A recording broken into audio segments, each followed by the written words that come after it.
Welcome to the Alignment Show, featuring conversations with folks who have taken steps to identify their highest values and align their lives around them.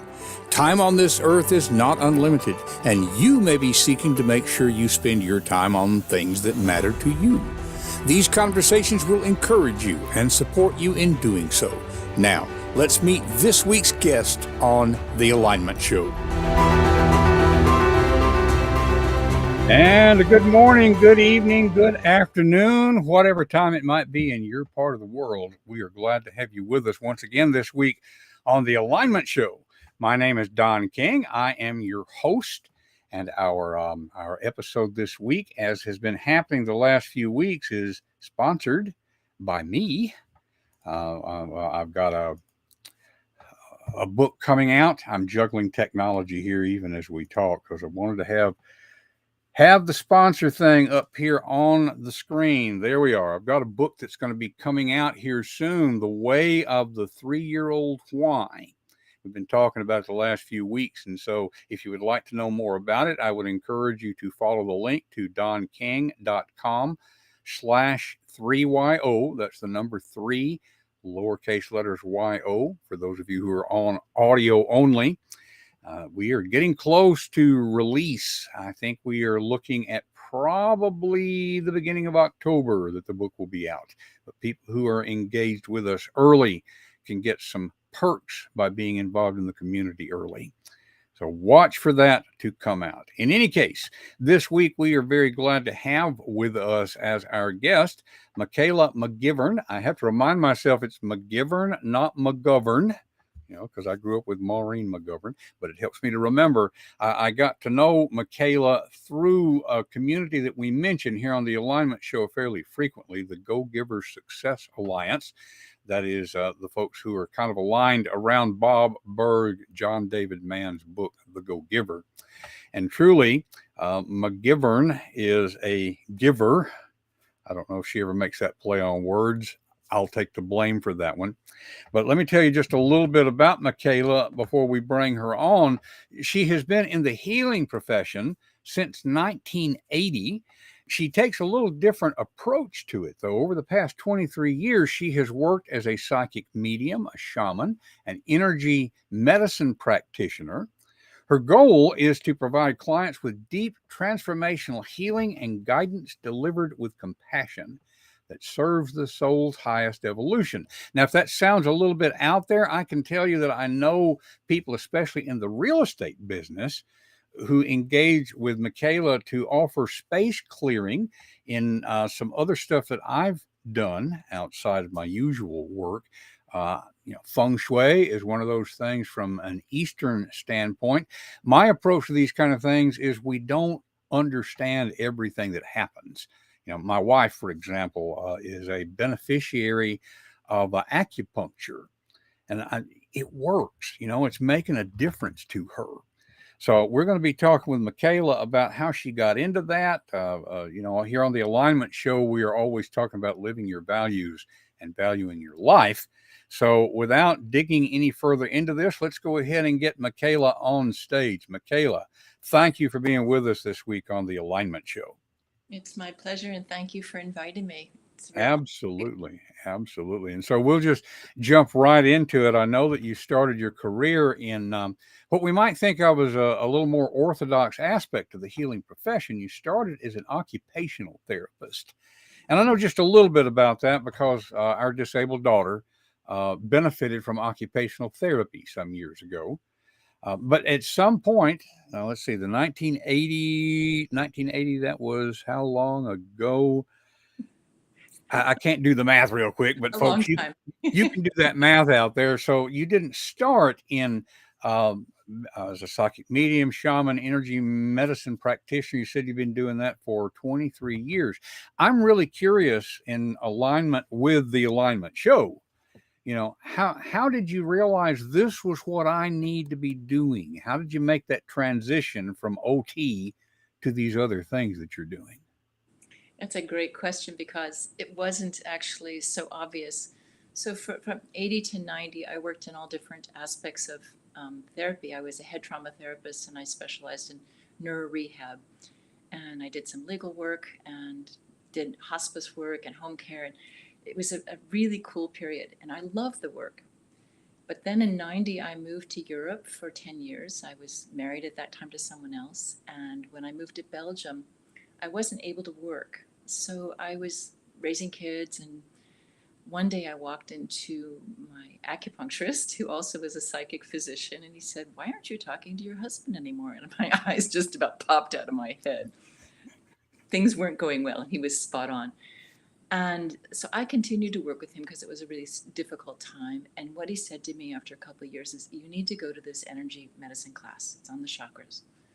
And I looked at him and I said, "But I'm not fluent in French. I can converse." But he said, "Go anyway." So that was like in 98. And so I did go, and that was my introduction to some of the energy medicine. But prior to that, I've been working with a pendulum and flower essences and doing intuitive work that way with some friends of mine who were teaching me how to do that. And then before I came back to the States in 2000, I had a friend who I met in San Francisco when I was traveling back here, and she fixed my deviated septum with energy medicine. And I was like, "What? How does that work?"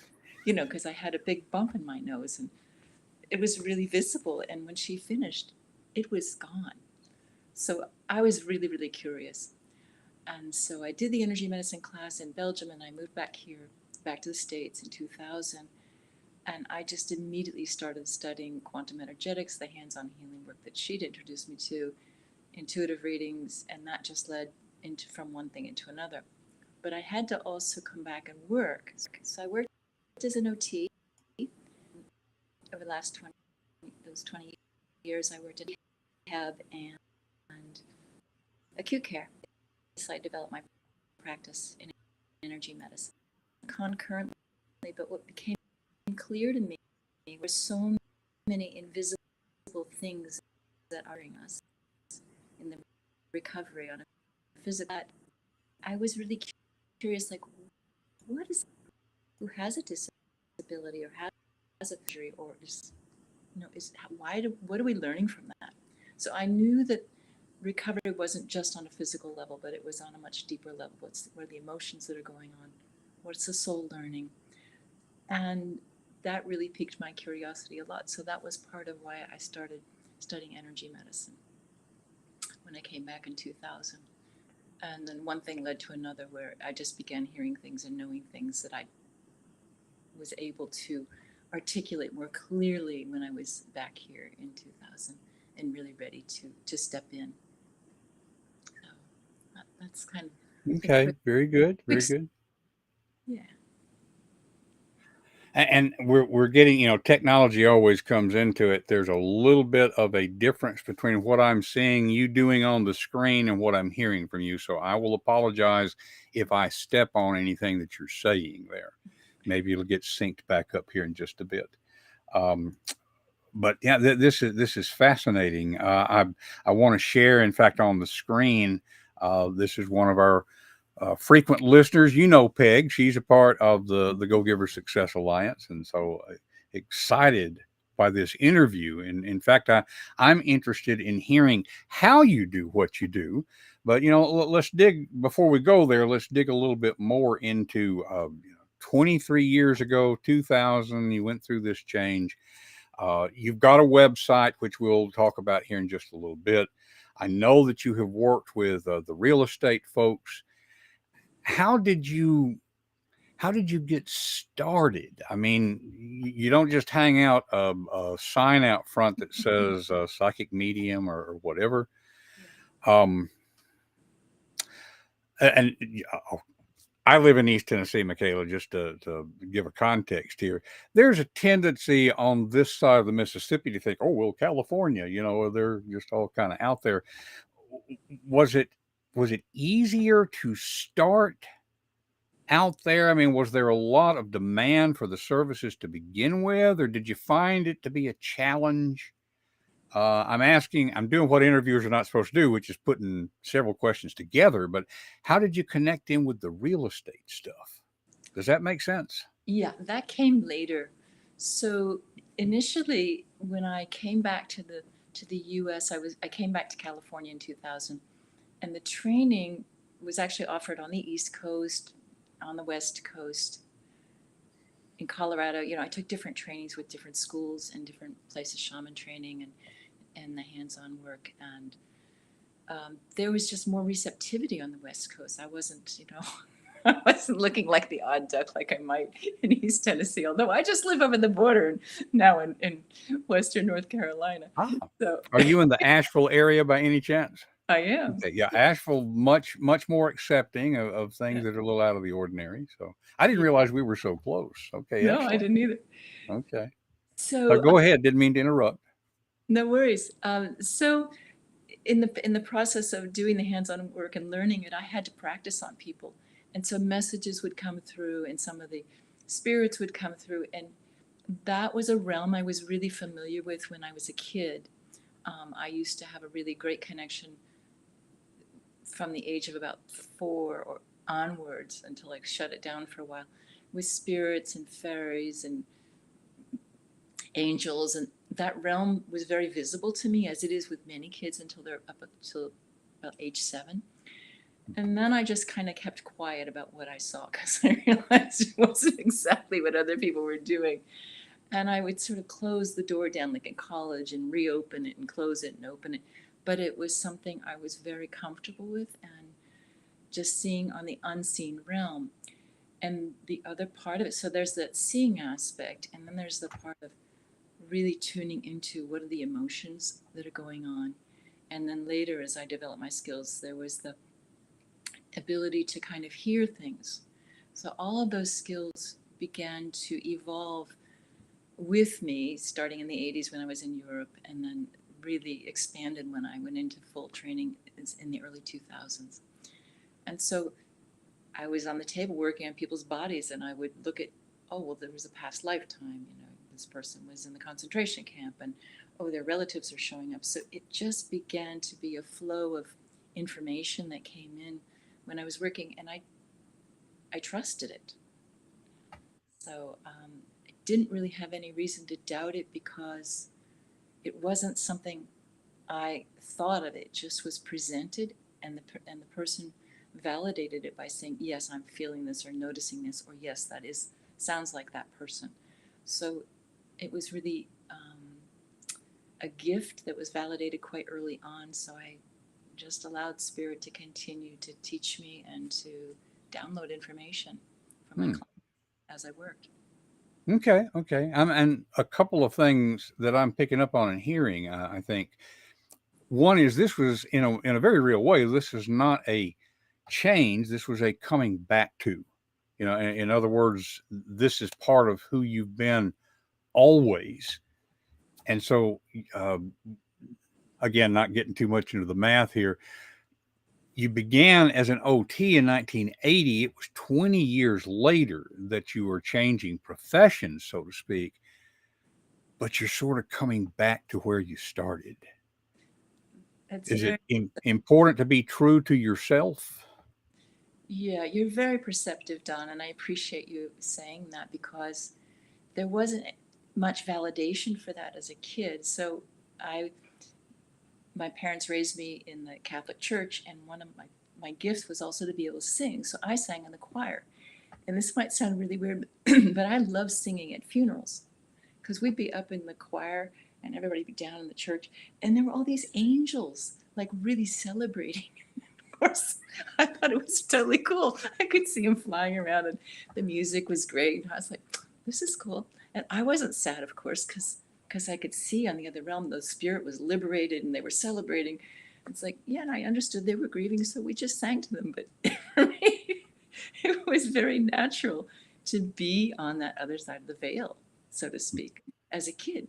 So yes, you're right. It was a coming home, and it took me a long time to really fully embrace it myself. There was a period into, I guess, mid 2000s when I was working in acute care in an ICU, and the nurses came to me and said, "Can you communicate with this person who's in a coma?" And I'm like, "Sure, no problem." So I communicated with the family, and occasionally I would go into a person's room who was really having a very, very difficult time. And there would be a darker energy in that person. And I would ask permission. Could I remove it? Well, my boss, who was pretty open minded, called me into his office one day and he said, Michaela, you can't keep doing this because it's out of your scope of practice as an OT. I'm like, okay. So I had to sort of put the kibosh on doing energy work in the hospital for that reason. But it was there. So it was hard for me to resist it. But, I didn't really want to get fired or Well, sued. yeah, yeah, yeah. Well, and that's the second thing I was thinking about was the importance of the validation. I mean, like, when did you first figure out that you were having experiences that everybody else wasn't? Does that That's, make sense? I yeah. mean, okay, when you're seeing these things, experiencing these things, you probably figure, oh, everybody else is too, so it's not unusual. I've been told that folks who are colorblind, for example, it takes them a while to figure out that other people are seeing things that they're not, and so when did you first become aware of that difference? I was really clear as a little kid that people didn't see what I saw and hear what I saw, or hear what I hear what I saw, hear what I heard, and so I cottoned onto that pretty quickly. And I remember being in college, and I got up very early one morning to work, and I was sitting in a chair, kind of like this, and it was like 5 o'clock, and I started hearing a voice. I was terrified. I thought, oh my God, I'm having a schizophrenic break. I like 9:01, I'm on the phone talking to the school psychologist. Can I come in? She's like, don't worry. But I was pretty scared because I didn't know anybody that had access to these realms. So I didn't have any validation when I was younger. Later it Mm. came in. When I was in Europe, it came in. So you got validation of the experiences more so while you were in Europe, and then when you came back here, you were able to find a community that understood and supported. Yes. So how have you turned that coin over? I'm betting that you probably find yourself in the situation of validating other people's experiences now who are experiencing things they don't understand and feel like they're the odd ducks. Wow, that's I'm amazed at your ability to perceive things, Don. That's a really insightful question. And much of the work I do, particularly in individual healing sessions, has to do with my ability to tune into where that person is. And well, and so I might say, is this emotion coming up, or are you experiencing blah blah blah? Or, if it is somebody, a spirit coming in and wanting to talk to them, I always say, well, this is what I'm getting. Does that resonate? And so I am often validating people in that context, but also my guides will give me insights that they are delivering for that person to either expand their understanding or to validate their experience, to help them feel really heard, seen, and gotten, or to help them nudge them along on their path where they can't see how to get over an obstacle. So, yeah, it comes in many forms. And sometimes if it's an uncomfortable message, I wait for it to that being asked to deliver. I'll wait for it to show up 3 times, Hmm. and on the third time, it's like, okay, and I'll say, well, this is what I'm hearing. This is this might not be easy, but I do my best to deliver it, in a loving, compassionate way, so it can be absorbed and utilized, in a helpful way too. So I work with a team of guides that really are amazing because I no longer have to quote unquote figure it out and do the work. I follow where the person is and the guidance, and kind of like you do on the show, you Mm. follow that river of energy, and it works really beautifully. So Mm. Mm. Yeah, I can see that, and I just have to comment because of what I do and what I have done. I am really keying in on how soothing and reassuring your voice and your delivery is. Is that something that has always been a part of you, or is that something that you have kind of learned to do in order to help your clients? I think it's both. One of the things I did have fun doing when I lived in Belgium was I did voiceover work a little bit, Uh-huh. and that was really cool. I enjoyed it, and I'm a musician. I'm a singer songwriter, so I've I'm very attuned to the sound Hmm. and the frequency of sound. And yes, I have worked over the years to bring more compassion and patience and understanding into myself, which then hopefully is expressed in my voice too. So I've Hmm. I've had been a good learning curve. Yeah, yeah. Well, and that's, I had no idea that's what we might be talking about, but I just couldn't help but pick up on it. And in fact, again, one of the things I've picked up on just being around you in the Go Giver Success Alliance community, um, I know that you have done some work with real estate folks. I don't know if that's just, what would I say, a sideline, if that's something that has become a major part of your practice, maybe something that you're just doing as a favor to our real estate friends. So, where does that fall in your practice? um, I love doing it, and I have done it on and off for a long time. I've done massive space clearings. Gosh, when I was in Peru 1 year, in Bolivia, I did a really huge amount of space clearing there because of all the trauma that happened. And then I worked in California on some parks that had the indigenous people had been really persecuted there, and the Chinese, and so it was clearing there. And so I've also helped realtors on and off over the years because everybody kind of knows when you walk into a house, you get a feeling, right? Oh, this is a happy house. It's kind of funky, or ooh, something weird happened here, or something's off, or gosh, this feels so balanced. We all get that. We might not name it, but we all can feel that energy. So where my work comes in with realtors is kind of like working individually with people. Energetic debris builds up, and if it isn't cleared out, you can feel it, and it hinders positive energy coming in. And so houses, just like physical beings, people, hold energy. So they might hold trauma like a divorce or conflict, domestic violence, financial loss, crime, drugs, people being out of alignment with each other. It can hold from or the land can also hold the trauma of how was the land developed? Was it done in a respectful way, or was it just, in there very disrespectfully with big machines and run over literally? Um, so the land holds energy that affects the house, the people's interactions in the house affects the energy in the house. So when I do a house and land clearing, I look at all these different levels. What's the emotional content? What's the physical uh, energy holding? What's kind of the dynamic around family or their relationship with nature? What are sort of negative thoughts? What's the spiritual energy? What's the karmic energy? What's the soul energy? So I clear it on all these deep, deep levels. And then, of course, I bring in restorative energies afterwards. Sometimes there are some really, really difficult energies that are very dark that have been there for quite a long time. And that requires some pretty heavy duty lifting and some ceremony sometimes, Hmm. because that energy will then affect the dynamic of the people in the house. So there's always this interplay of what's happened with the people, what's happened with the land, how are they coexisting. And so when I'm looking at a property, I'm looking at all those different elements and the elements of the tree fairies, the earth spirits, Hmm. the Hmm. land spirits. And are there any spirits, physically, human spirits, who are stuck there that need to be transitioned or need some healing work? That's why they're stuck there. So there's a lot that goes into a land and space clearing.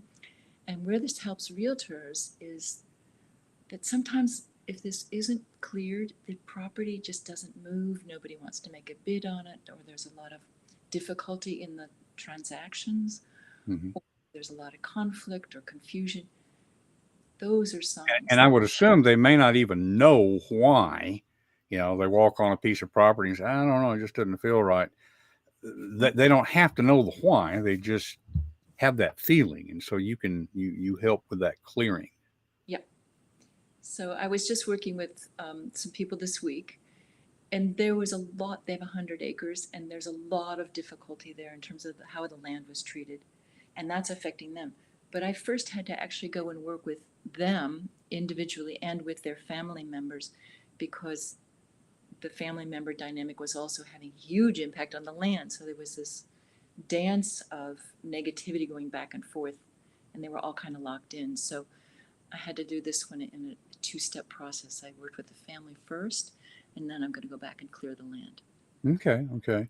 Do you trying to think how to ask this? Do you have to uncover the history behind these tangles, or can you just kind of go in and say, okay, I'm sensing that it's like this, and so I need to respond in this way in order to fix it? Sometimes I don't know if this is a good metaphor or not. If you're going to fix a car engine, you don't necessarily need to know how it wound up like that. You just know that you need to replace this part or put this fluid in or whatever.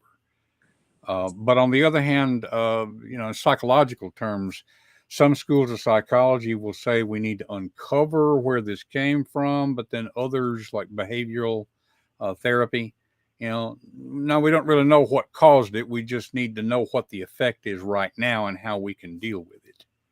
Does that question make sense? Totally. It's a great question. I do a little bit of both. So, um, for example, when I did the land clearing on the park in California, I knew a little bit of the history about how the indigenous had been treated in the Chinese. So then I just went in with, and I did it with a friend of mine, um, David. What's your last name, David? I'll come back to you. He and I did it together. So we went in and we read the land, and we talked to the ancestors that were there, and we talked to all the spirits, and they told us and they showed us what had happened. Okay, and and so that was, we didn't have much history to go on. In the case of this family, I did an in-depth family interview. Well, what about this dynamic and that, and who's lived on the land and how long and what happened. So I do a combination of things, but knowing the history also alerts me to layers that will be uncovered that might not be apparent had I not known some of that information. Hmm. So when there's a family there, and um, that's more important to ask then. And sometimes I can also just say, was there history of blah, blah, blah, blah, blah going on? Or I'll just get it and ask them to validate it. And sometimes they know and sometimes they don't. So it's a combination, Don. Hmm. Hmm. Okay. Well, as we just showed on the screen for those of you who are on audio only, Peg Duchesne, I think I'm pronouncing your name correctly, Peg. If not, forgive me. She commented, fascinating. I mean, there's just so many layers here. We are running a little short of time, so I want to be sure that people know how to find you if they are interested in probing into this more. Again, we've got on the screen, but for folks who are on here audio only, we'll have the link in the show notes. So you will be able to go to the show notes and just click on a link. But Michaela's website is michaelamcgivern.com. That's MichaelaMcGivern.com. And in fact, I want to show you a website here just a second. If I've got it, yeah, there it is. Okay. And so, there's a blog here. You've got contact information. There's a free discovery call. So, folks, if you want to check this out, be sure and go to MichaelaMcGivern.com. And again, we'll have it in the show notes. Want to show the QR code here, because if you've got your camera, you can just grab that QR code and go there. Oh, that's your LinkedIn, what I'm showing right now, but still, LinkedIn is a good way to connect with Michaela. Here is the website. Okay, and so I always like to wind up an interview, Michaela, by pointing out that I'm always a generalist talking to people who are specialists of some kind. There's probably something that you wish that I had asked that I didn't know enough to ask. And so, what do you wish I had asked, and what would your answer to that be? Anything come to mind? Very quickly, because I know we're short of time, which is that when my do mediumship sessions with people, it's really profoundly healing for them, because the questions are not just validating, oh yeah, you were a purple cat and you were a Mets fan. It's very in-depth in terms of, well, what happened there? And things like, please forgive me for, or I acknowledge this, or thank you for. But oftentimes it's really deeply healing to talk to an ancestor, to clear up confusion or sadness or grief, and it's so amazing. So that's the only thing I would throw out there. And thank you for asking and for allowing me to be here. It's really been a pleasure. Oh, it's been great having you on. What you just said leads me to one last little question, and I wonder if you have this in common sometime with. I know several people who work as therapists of one kind or another, and they take care of each other because after hearing people's traumas, they need to process themselves. Do you don't,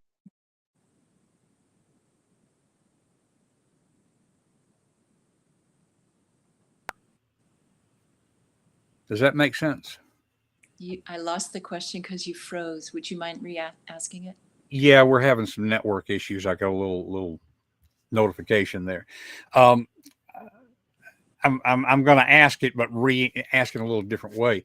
I know a therapist who, after listening to people's trauma all day long and their own challenges, she has a little trouble decompressing herself.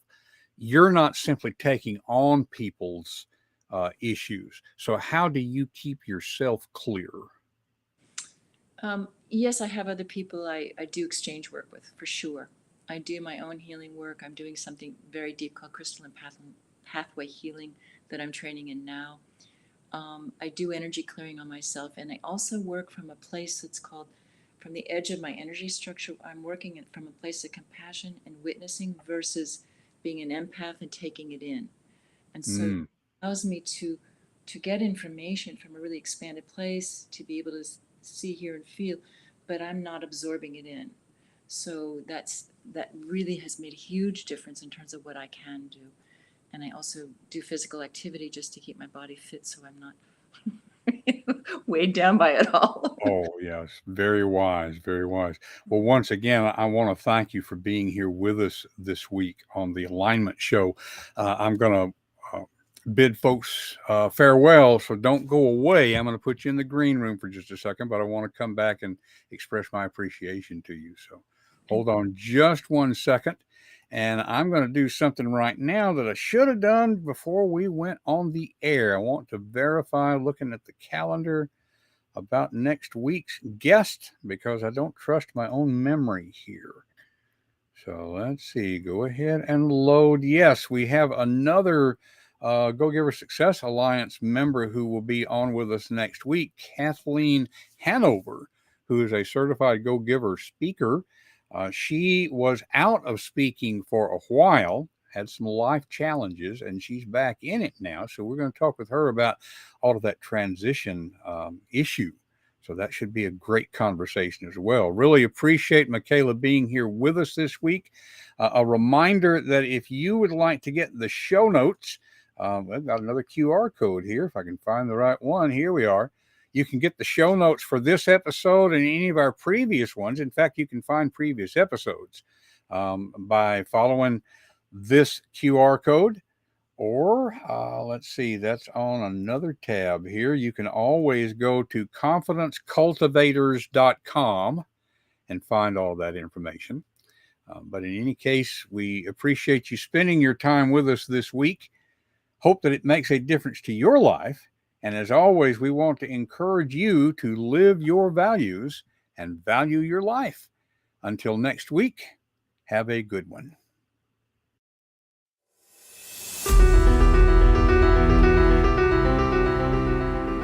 That's it for this week's episode of The Alignment Show. What has it inspired you to do in your own life? Whatever it is, take action now and take the first step. It will help you to talk with a friend about what you're thinking. Share confidencecultivators.com to spread the goodness. And remember to live your values and value your life. We will see you next week on The Alignment Show.